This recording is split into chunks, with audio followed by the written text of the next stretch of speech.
ॐ नमः सिद्धेभ्य। ॐ नमः सिद्धेभ्य। ॐ नमः सिद्धेभ्य। ॐ जय जय जय। नमोस्तु नमोस्तु नमोस्तु। नमो अर्यन्ताणं नमो सेद्धाणं नमो ऐरियाणं नमो वजायाणं नमो लोये सवसाणं। मंगलम भगवान वीरो मंगलम गौतमो गणी मंगलम कुंद कुंदारो जैन धर्मोस्तु मंगलम। सर्वमंगलम मांगल्यम सर्वकल्याणकारकम प्रदानं सर्वधर्माणां जैनं जयतु शास्त्रं जैनं जयतु शास्त्रं जैनं जयतु शासनम्। अरिहंत देव वंदे गुरु वंदे नगणनाणव्यरायो धम्मदया मे वंदे कम्मक कारणं शुद्धम। बोली जिनवाणी मात की जय हो। बोली श्रुति मात की जय हो। सुदृष्टि तरवणी नाम का ग्रंथ पंडित टेकचंद जी कृत और अपना ये 8वां अध्याय में थोड़ा सा प्रकरण रह गया था, बाकी हो गया है, उसको अपन पूरा करके फिर आज 9वां अध्याय प्रारंभ करेंगे। कल हमने सामायिक के 6 भेद पढ़े थे। नाम सामायिक, स्थापना सामायिक, द्रव्य सामायिक, क्षेत्र सामायिक, काल सामायिक, भाव सामायिक, है ना। उसके बाद यहाँ इन 6 भेद रूप सामायिक के धरने वाले शुद्ध भाव सहित जगत गुरु मुनीश्वर 6 काय के दुखारक सदैव सर्वकाल सर्व स्वयं के दारी गुरु के सामायिक आवश्यक है। पेज नंबर 129 मिल गया। ये 6 बातें और यहाँ कई 6 आवश्यक हैं। पहला कहा इन 6 भेद रूप, जो पहला 6 आवश्यक है ना, 6 आवश्यक में इन 6 भेद रूप सामायिक के धरने वाले शुद्ध भावों से जगत गुरु मुनीश्वर 6 काय के दुखारक सदैव सर्वकाल सर्व संयम के धारी गुरु के सामायिक आवश्यक है।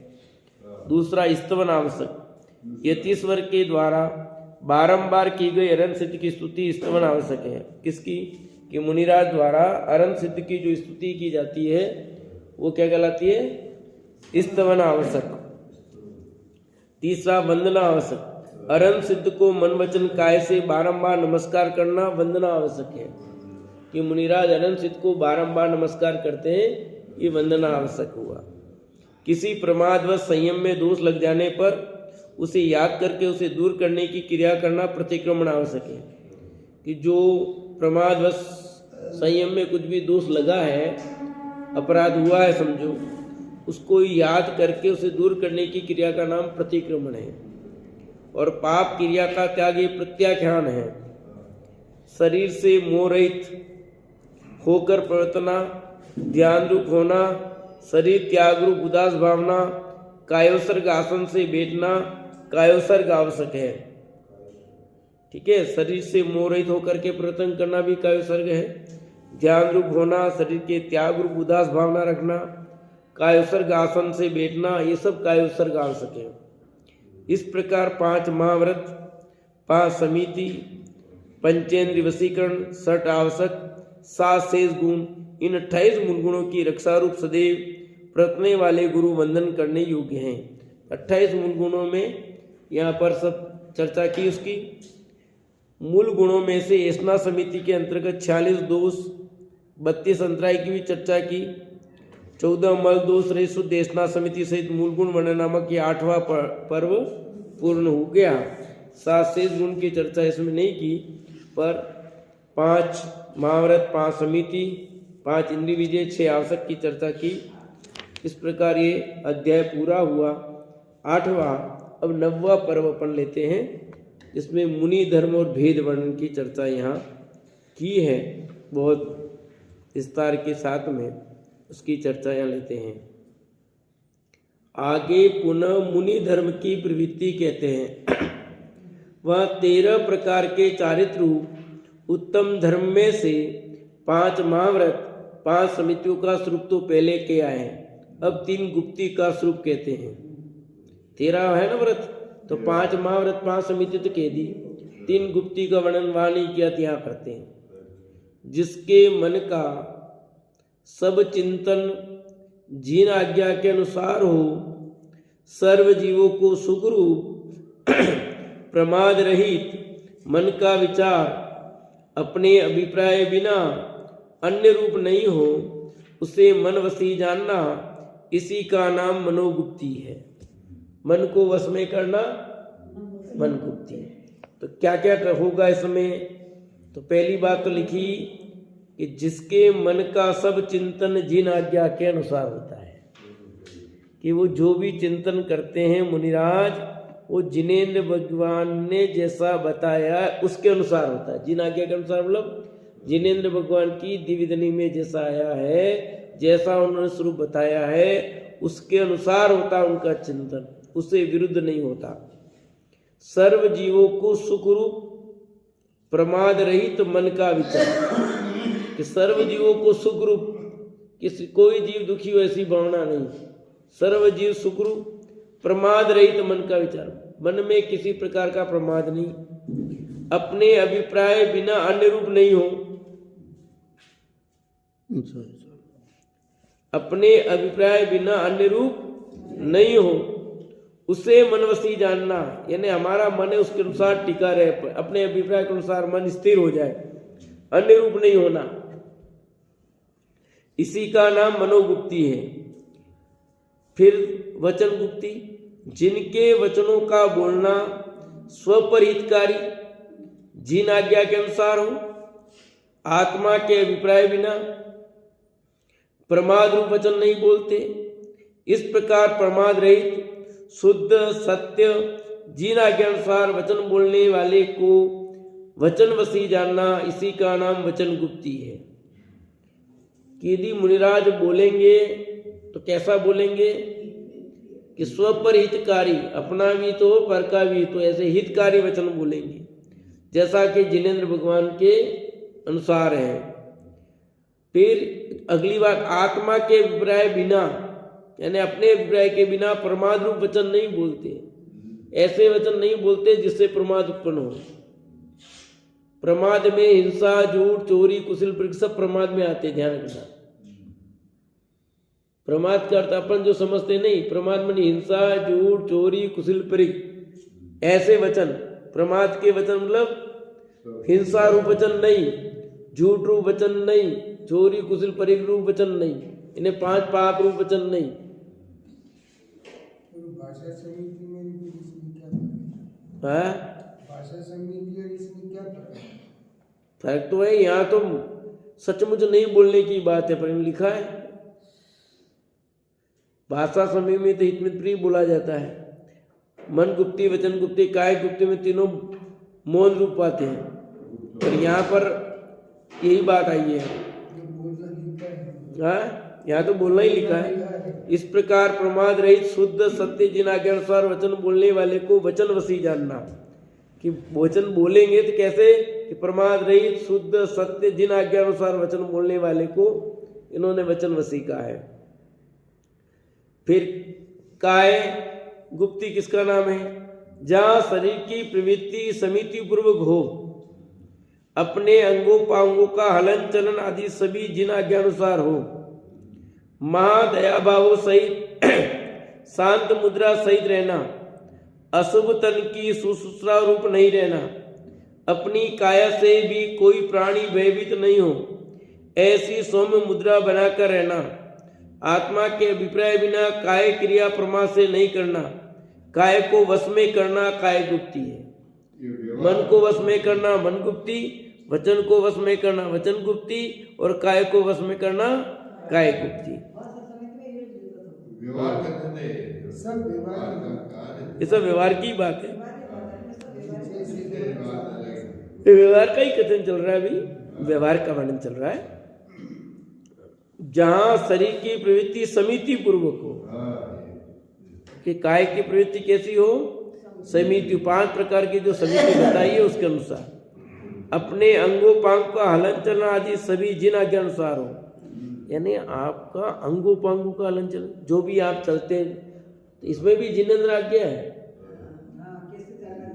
कि हाँ चलना, दीर्घा समिति से चलना, करवट बदलना, अग्नि बदलना, कैसे बदलना, सब ये आ तो 5 समिति आ गई। हाँ।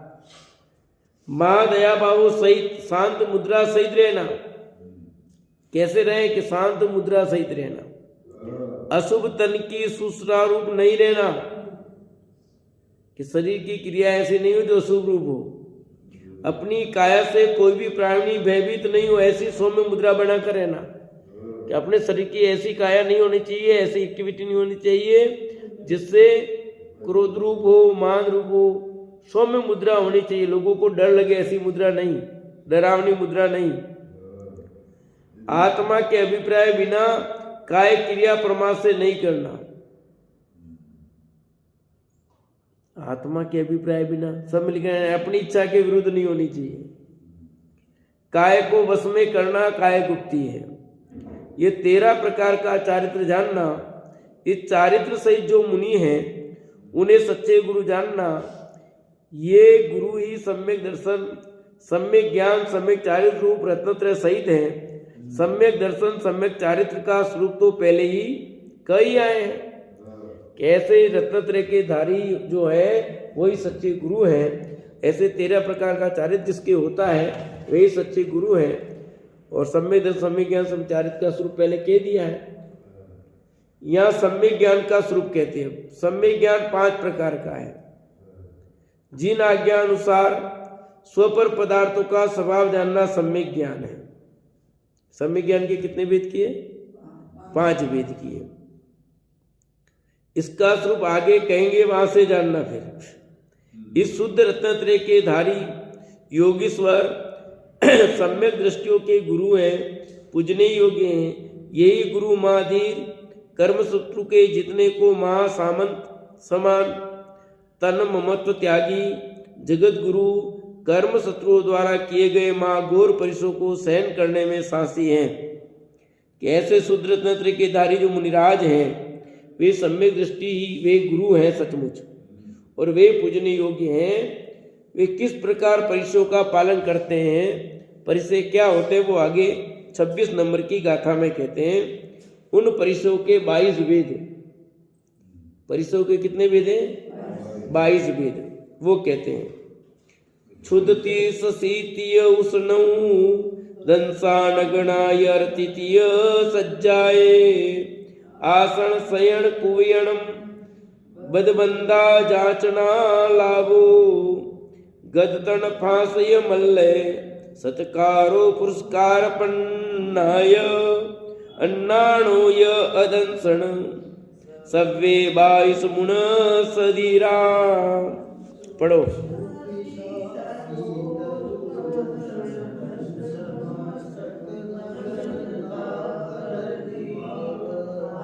सन शयन दुर्वचन बत बंधन वचरिया आचना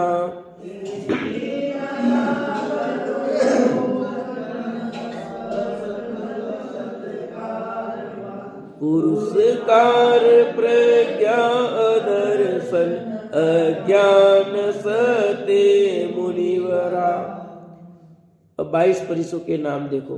क्षुधा, तृषा, शीत, उष्ण, दशमसंक, नग्नत्व, अरति, स्त्री, चर्या, आसन, शयन, दुर्वचन, वध, बंधन, याचना, अलाभ, रोग, तृण स्पर्श, मल, सत्कार, पुरस्कार, प्रज्ञा, अज्ञान, अदर्शन, ये 22 परिचय हैं।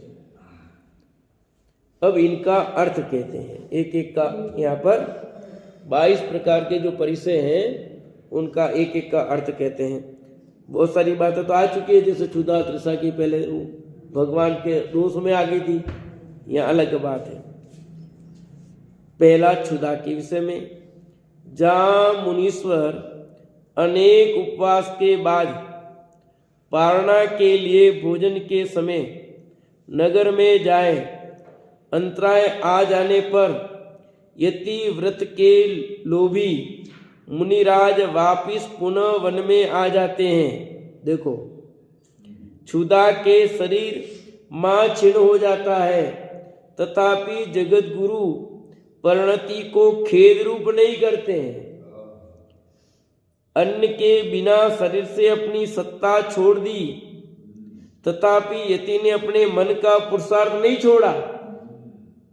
ऐसे शिथिल हुए शरीर को अपने पुरुषार्थ से यथावत उचित क्रिया से चलाते हुए, जैसे दीपांतर को जाने वाला कोई सेठ पुराने रथ पर चढ़ा हुआ जा रहा है, वहां कई विकट पत्थरों सहित पर्वतों की घाटी आने पर रथ को पुराना जानकर यत्न पूर्वक साध कर दीपांतर पहुंच जाता है, उसी प्रकार मोक्ष दीप हेतु गमन करने वाले यति तन रूपी रथ पर चढ़कर जा रहे हैं। वहां कई क्षुधा परिचय रूपी घाटी आती है, तो वहां मां उदासीन व्रत के धारी अपनी सांस वृत्ति से सुधा परिचय को जीतते हैं, वे सुधा परिचय विजयी साधु हैं। देखो कितनी बात कही गई। सुधा मतलब भूख, उस पर विजय प्राप्त करना। तो अभी अपन ने पढ़ा है 46 प्रकार के दोष टालना, 32 प्रकार के अंतराय टालना, 14 प्रकार के दोष टालना। ऐसे 92 प्रकार का टालना कोई सामान्य खेल है क्या? रोज भोजन मिल जाएगा उनको? इतना जो नियम लिखे हैं, उन नियमों का पालन करते हुए सहज रूप से मुनिराज को भोजन रोज मिल जाना कठिन ही है। और उस पर विजय कैसे कर सकते? क्षुधा परिचय जय हो तो ही हो सकता, वरना उस पर विजय प्राप्त नहीं हो सकती है। अरे हम सावधानी से बनाते हैं भोजन और सावधानी से करते हैं, तो भी आए दिन बाल आ जाते हैं। आज तक नहीं आते हैं, कभी सब्जी में आ जाएंगे, कभी दाल में आ जाएंगे, कभी रोटी में आ जाएंगे, कभी चावल में आ जाएंगे, कभी चावल में कंकड़ आ जाएगा। आजकल तो नहीं, पहले खूब आते थे, तो घर पे बनाते थे चावल। आजकल नहीं आते, पहले हमारे घर पे ही बनाते थे चावल। हाँ, उसमें आते थे, अभी तो नहीं आते हैं, पर आ ही जाए कुछ भी। हाँ, बाल खींचते थे, किसी किसी के आ ही जाते हैं। बाल तो आते ही है, बाल नहीं गिरा, कंकड़, चावल में कंकड़। पहले घर पे ही चावल बनाते थे ना, साल निकालते थे घर पे ही। आजकल तो भी फिर भी अनाज में, गेहूं में, कहीं में, किसी में भी आ जाए, कुछ भी गिर जाए, तो मुनिराज के भी कभी तो आ ही सकते हैं। हाँ, अंतराय से। और उनको कोई रो गया, अपन तो कोई रोता हुआ देखे तो मुनिराज नहीं खावे। कितनी कितनी प्रकार की अंतराय बताई है, उतनी सारी अंतराय को टालना और फिर भोजन करना, रोज सहज रूप से निर्विघ्न भोजन हो जाए, ऐसा मुश्किल है। कभी कभी तो हो ही जाएगा, पर रोजाना ऐसा निर्विघ्न भोजन मिल जाए बहुत मुश्किल होता है। तो क्षुधा परिचय जब नहीं हो तो फिर नहीं बनता काम। इसलिए इतनी बार लिखी, जहां मुनीश्वर अनेक उपवास के बाद पारणा के लिए भोजन के समय नगर में जाए, पहले तो उपवास हो। हाँ? उस पारणा के लिए जाए, फिर भोजन के लिए अंतराय आ जाने पर, अब पहले तो उपवास थे कई दिनों से, फिर निकले पारणा के लिए, यानी आर के लिए। पारणा मतलब कोई आपकी तरफ पारणा नहीं करते हैं। आपका जो 100 पीस चल गया ना आजकल पारणा का खूब, पारणा के दिन पहुंचो, सब दो, फिर एक चम्मच, कितना पारणा क्या कराते हैं पता नहीं। फिर महाराज जी भी कराएंगे, माता जी भी कराएंगे उनका पारणा, क्या चल गया है। ये कहते हैं मुनिराज पारणा के लिए निकले, मतलब आहार के लिए आए। अंतराय आ जाने पर यति व्रत के लोभी मुनिराज वापस पुनः वन में आ जाते हैं। निकले आहार के लिए और फिर अंतराय आ गई तो बिना आहार लिए फिर रवाना। बोलो, पहले से तो उपवास चल रहे थे और फिर अंतराय आ जाए तो भी मुनिराज खेद खिन्न नहीं होते,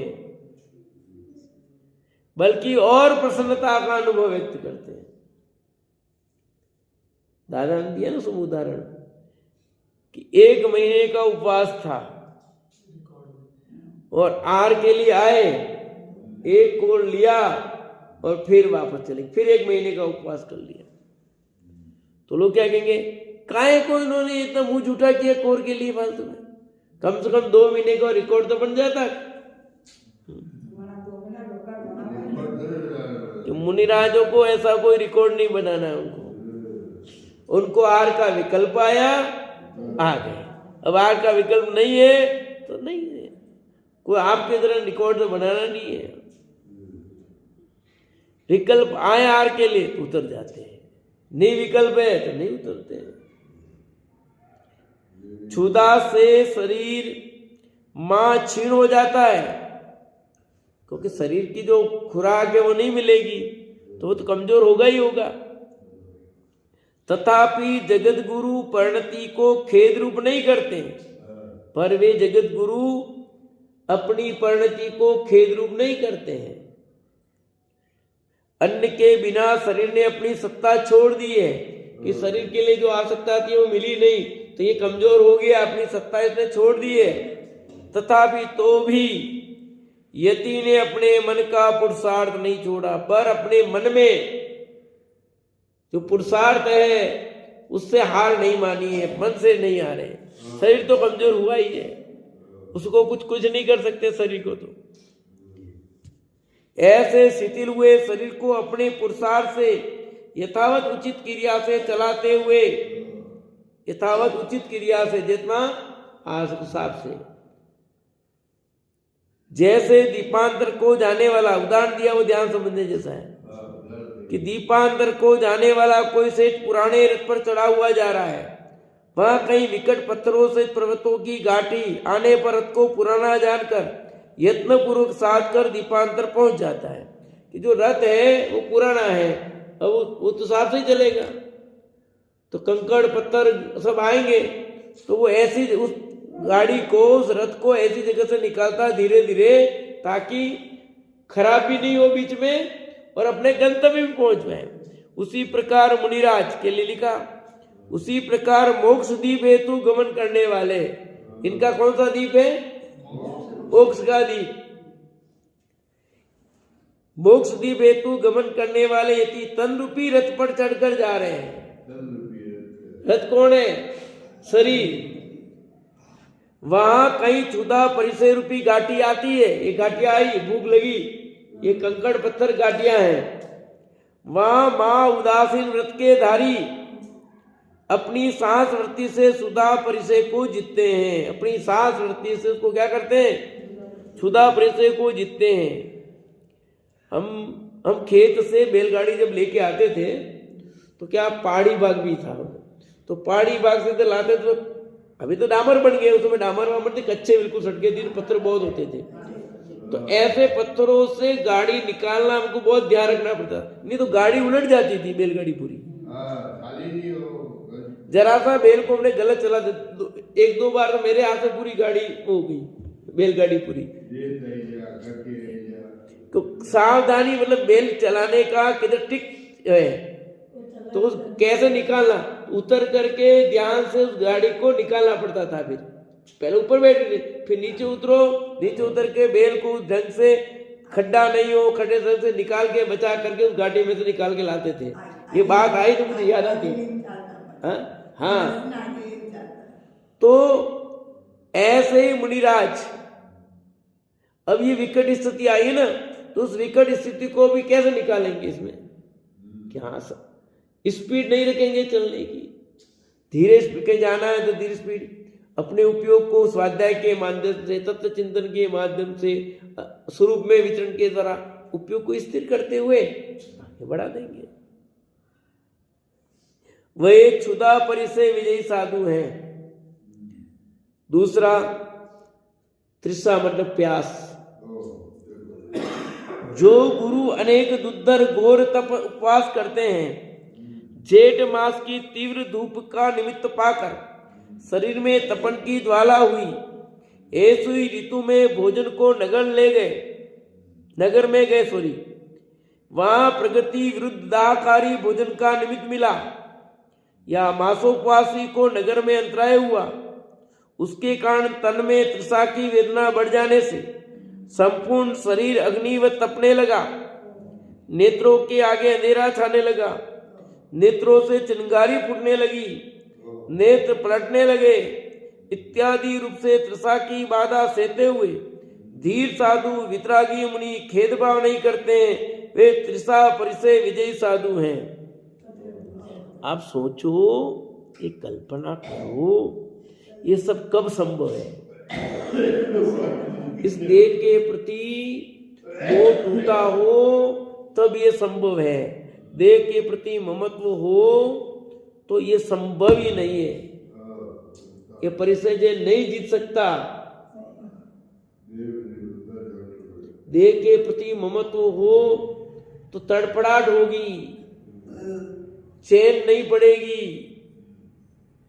जितनी अधिक ममता होगी, देह से एकत्र बुद्धि होगी, उतना दुख दिखे। ममत्व भाव टूटा है देह के प्रति, तब जाके संभव है, उसके बिना संभव नहीं है। देह को अपना मान करके तो विजय प्राप्त कर नहीं सकते। देह पर परायापन, बिल्कुल पूर्ण परायापन हुआ है, तब जाकर के क्षुधा जय तृषा जय संभव है। क्यों? जेठ माह की कड़ी दुपहरी और पानी नहीं मिला। मुनिराज तो दिन में एक बार जल लेते हैं जब भोजन के लिए आए तब, और वो जल आए थे भोजन के लिए, उसमें भी अंतराय आ गई, तब पानी कहाँ लेंगे? तो एक प्रश्न खड़ा होता है यहाँ पर कि मुनिराज का मुंह झूठा लेके चले जाएंगे क्या? भाई खाना खा रहे थे, अब अंतराय आ गई तो क्या मुनिराज मुंह झूठा लेके जाएंगे कि नहीं? पानी नहीं पिएंगे, कुल्ला जरूर करेंगे। कुल्ला तो करेंगे, साफ सफाई वो करना जरूरी है। दोनों मुंह में पानी लेना ही पड़ेगा। वो तो लेना ही पड़ेगा, वो दोष नहीं है।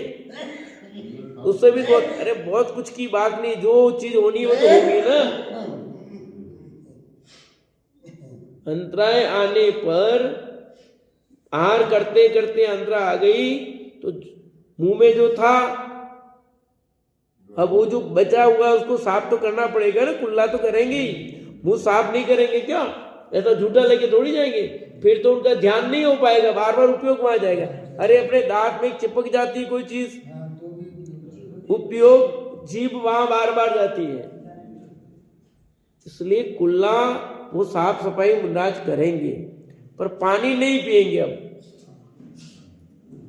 और पानी ले लो, वो पानी नहीं पिएंगे। तो उस बात की बात लिखी है कि ऐसी ऋतु में भोजन में नगर में गए हो, तपन ऐसी, और वहां प्रकृति विरुद्ध दाहकारी भोजन का निमित्त मिल गया। बोलो फिर भोजन भी मिला तो दाहकारी, दाहकारी वेदना उत्पन्न करने वाला। या मासों उपवासी को नगर में अंतराय हुआ, महीने का उपवास था और फिर आहार के लिए गए और अंतराय आ गया। फिर उसके कारण तन में तृषा की वेदना बढ़ जाने से प्यास, और वेदना तो बढ़ेगी, प्यास लग रही है, संपूर्ण शरीर में अग्निवत तपने लगा। क्योंकि शरीर में जो आवश्यकता वो तो होगी ना, आप क्या करोगे उसमें? तो प्यास, शरीर में पानी नहीं है तो पानी सूखेगा, मुंह कंठ सूखेगा, सब सूखेंगे ना सूखेंगे। तपने लगा, नेत्रों के आगे अंधेरा छाने लगा। होता कि नहीं होता ऐसा? है नहीं मिले पानी, हालत खराब हो जाए। नेत्रों से चिंगारी फूटने लगती है, नेत्र पलटने लगे, चक्कर आ गए, मतलब भयंकर बुरी तरह हालत खराब।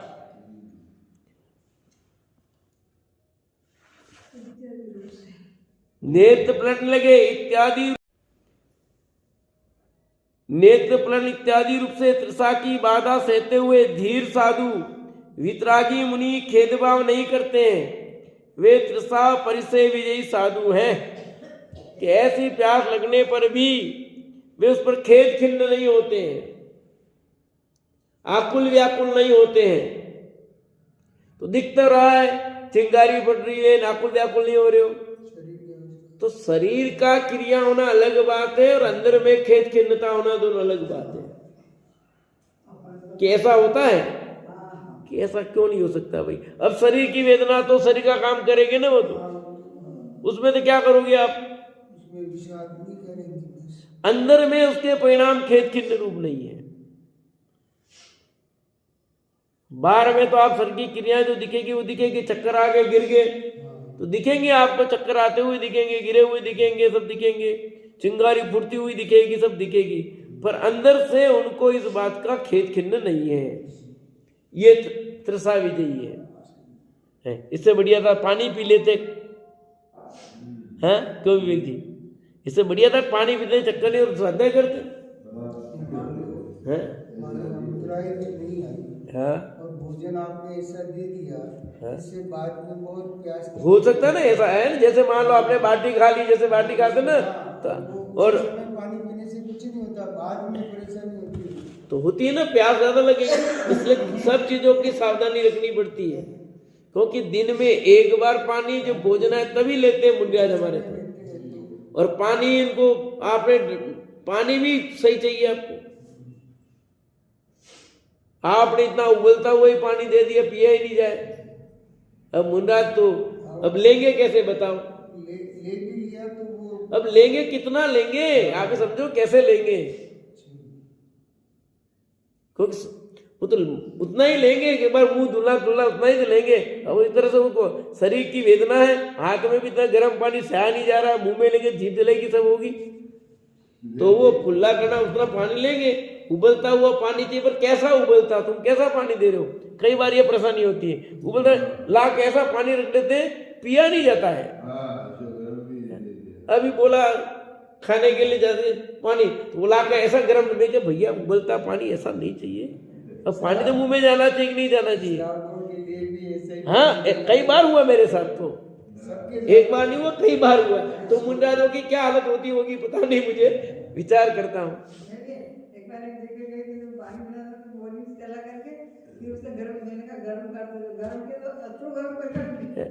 गरम का मतलब क्या? गरम मतलब पानी पी सके तो ऐसा तो हो।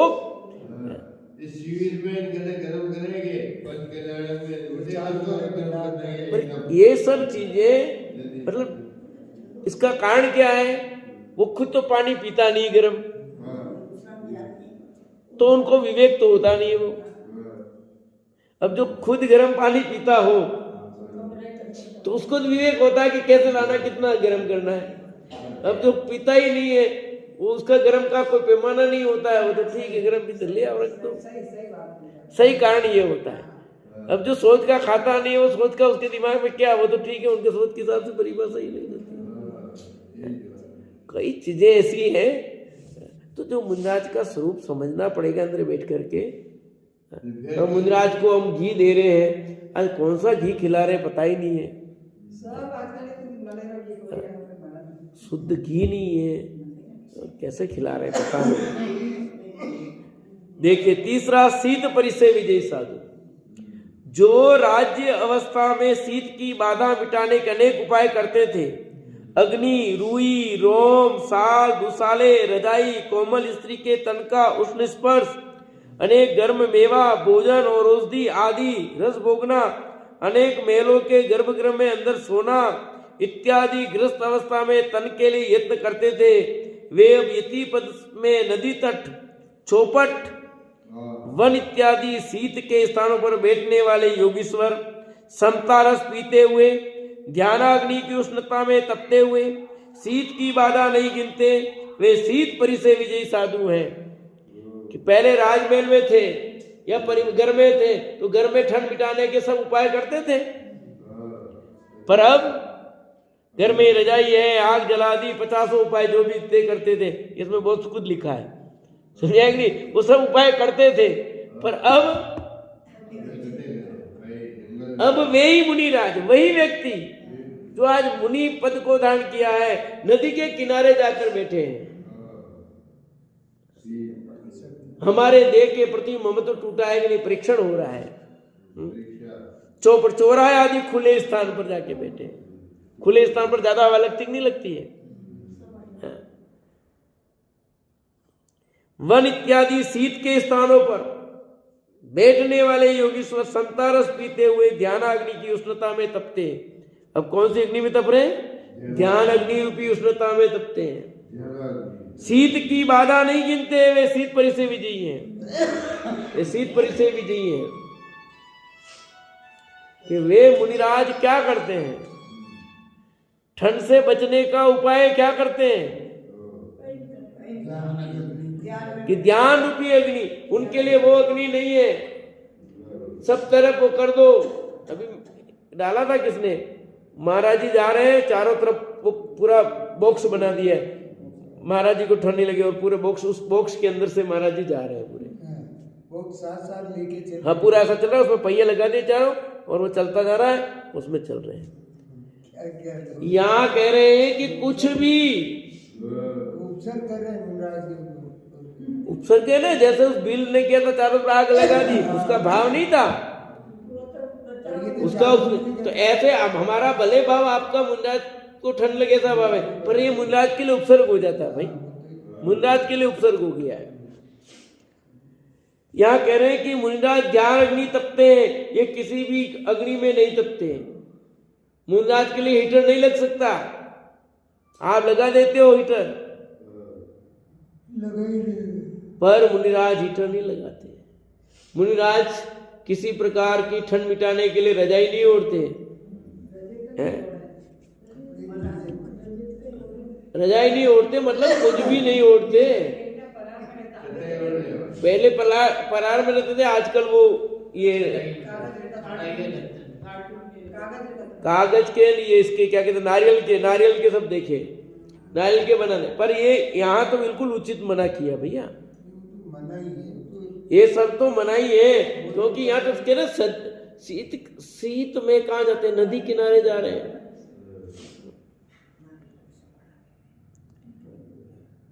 चैत्र बैसाख जेठ महीनों की धूप में से नदी सरोवर का जल, वन के वृक्षों के पत्ते सूख गए, कुएं बावड़ियों के जल नीचे बैठ गए तथा पृथ्वी पर्वत अग्निवत तप रहे, वन बाग शोभा रहित हो गए। घोर धूप में जाना छोड़कर अनेक वनचर जीव अपने अपने स्थानों पर बैठ गए। अनेक पशु वृक्षों की छाया में बैठ रहे हैं। मार्ग चलने वाले पथिकजन भी मार्ग त्याग कर बैठ गए। ऐसी प्रचंड धूप में समता रस रूपी अमृत के आस्वादी तप करने से जिनका तन क्षीण हुआ है, इस प्रकार तप तथा ज्ञान की शोभा प्रकट करते हुए तप ज्ञान के भंडार वे यतीश्वर पर्वतों के शिखर पर, शिला पर संता सुधारस पान के सुख से अकंप शरीर विराजते हुए परिणति में खेद खिन्न नहीं होते हैं, वे यतीश्वर उष्ण परिसय विजयी साधु हैं। उष्ण पहले था शीत, अब उष्ण। क्या लिखा है इसमें? चैत्र बैसाख जेठ में की कड़ाके की धूप, ठीक है, नदी सरोवर का जल, वन वृक्षों के पत्ते सूख गए हो।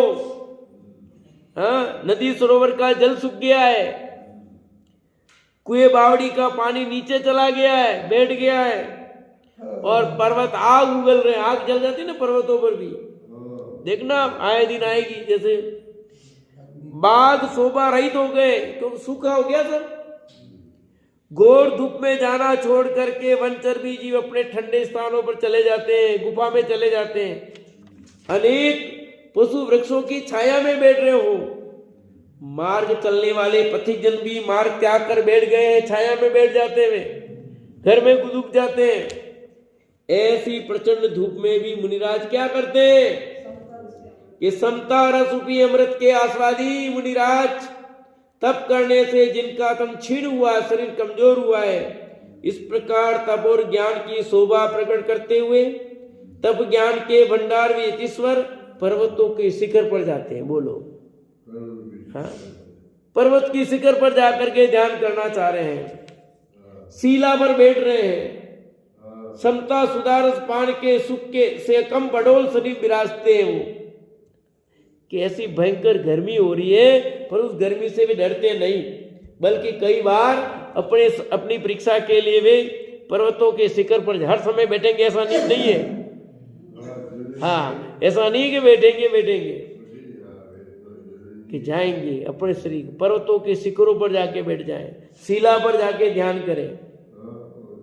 नहीं बैठे तो भी इतनी गर्मी होती है उसको सहज रूप से सहन करते हैं। उस गर्मी को मिटाने के लिए कोई अपनी जैसे कूलर पंखा ऐसी चालू करते हैं, ऐसे मुद्राज कूलर पंखा ऐसी हवा पंखे की ऐसे नहीं करते मुद्राज। जरूरी नहीं है कि वो शिला पर जाके ही बैठे, परंतु वे अपनी इस उष्णता को गर्मी को सहन करते हैं, सहज रूप से उस पर विजय प्राप्त करते हैं। उस गर्मी को मिटाने के लिए हमारे द्वारा कितने उपाय किए जाते हैं। हाँ? कपड़े ठंडे लगा दिए, लगा तक नहीं, चंदन लगा दिया, शरीर को शीतल करने के लिए चंदन लगाते हैं। कुछ लोग आल लगाते हैं, घिस करके शरीर पर आल लौकी भी लगाते हैं। कोई कुछ करता है, नहीं हो तो आपने घर में पंखा चालू कर दिया, पंखे से नहीं हुआ तो कूलर चालू किया, कूलर से भी सेट नहीं हो तो ऐसे ही चालू कर देते हैं। सब करते नहीं करते, पर मुनिराज ये एक भी उपाय नहीं करते, एक भी सहज रूप से उस उष्णता को सहन करते हैं। ये उष्ण परिसर विजयी साधु कहलाते हैं। हाँ, आपको जैसा लगे। हम चौथे काल की बात करें, पंचम काल की बात कर रहे हैं।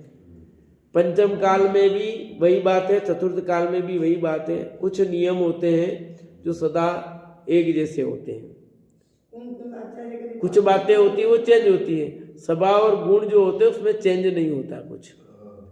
आपकी लंबाई बढ़ गई पंचम काल में, बात अलग है। आपकी भूख बढ़ गई, अलग बात है। पर जो गुणों के नियम है, जो परिसेज है, यदि ऐसा होता तो ये सब बातें पंचम काल के मुनिराजों ने लिखी है। वे कहते हैं भी पंचम काल में इस समय तक इतने गुण पालना, इसके बाद इतने गुण पलेंगे, इसके बाद इतने गुण पालना, ऐसा कुछ तो लिखना चाहिए था। पर किसी मुनिराज ने नहीं लिखा। आज भी किसी मुनिराज ने ऐसा नहीं लिखा कि मुनिराज के 28 गुण मूल गुण नहीं पालने चाहिए। ये पंचम काल है तो अभी 25 मूल गुण पालो, 27 पालो, 24 पालो, ऐसा किसी भी जैसे भी मुनिराज है आज किसी मुनिराज ने कहा हो लिखा हो तो बताओ। दिगंबर मुनिराजों की बात कर रहा हूँ। किसी भी दिगंबर मुनिराज ने, कोई भी दिगंबर मुनिराज ने ऐसा कहा हो तो बताओ मुझे। आप नहीं पाल सकते, वो आपकी कमजोरी है। पर किसी मुनिराज ने ऐसा तो नहीं कहा कि पंचम काल है, अभी निकृष्ट काल है, उसके 28 मूल गुण नहीं होना चाहिए। ये किसी कोई नहीं कहता चौथे काल की। आप अपनी तरफ से कहो ये चौथे काल की बात है, पांचवें काल की बात नहीं। आप अपने हिसाब से कहो तो अलग बात है। बाकी न तो दिगंबर वितरागी संत किसी ने भी, किसी मुनिराज ने ऐसा नहीं लिखा कि 28 मूलगुण कम होने चाहिए या 22 परिसेज पर विजय प्राप्त नहीं करना चाहिए। किसी ने भी लिखा हो, पुराने महाराज नहीं, मैं आज के महाराज की बात कर रहा हूँ। आज भी किसी महाराज ने लिखा हो तो बताओ। कौन से भी किसी भी महाराज ने लिखा हो तो बताओ मेरे को ऐसा। और कोई लिखता है तो फिर वहां कम विरुद्ध है, किसी महाराज ने लिख दिया, फिर कदाचित किसी महाराज ने लिख भी दिया हो तो फिर वो आगम विरुद्ध बात है, नहीं लिख सकते। कोई नहीं लिखता भाई, क्योंकि ये स्वरूप तो एक जैसा, स्वरूप में फेर नहीं होता है। सम्यक दर्शन पहले भी अपने आत्मा के जानने से होता था, देव शास्त्र गुरु के श्रद्धांत से, शास्त्र के श्रद्धांत से, स्वरूप के श्रद्धांत से होता। आज भी वही होगा। चौथा काल हो, पहला काल हो, दूसरा हो, चौथा हो। नरक में भी वही तरीका है, देवगति में भी वही तरीका है, और तिरंज में भी वही तरीका है, मनुष्य गति में भी वही तरीका। कोई तरीका चेंज नहीं है। सम्यक दर्शन प्राप्ति का उपाय जो वो एक ही रहेगा। निमित्त आदि बाहर में अलग बन जाए अलग बात है, पर अंदर का काम तो एक जैसा ही है। से चर्चा की चलेगी।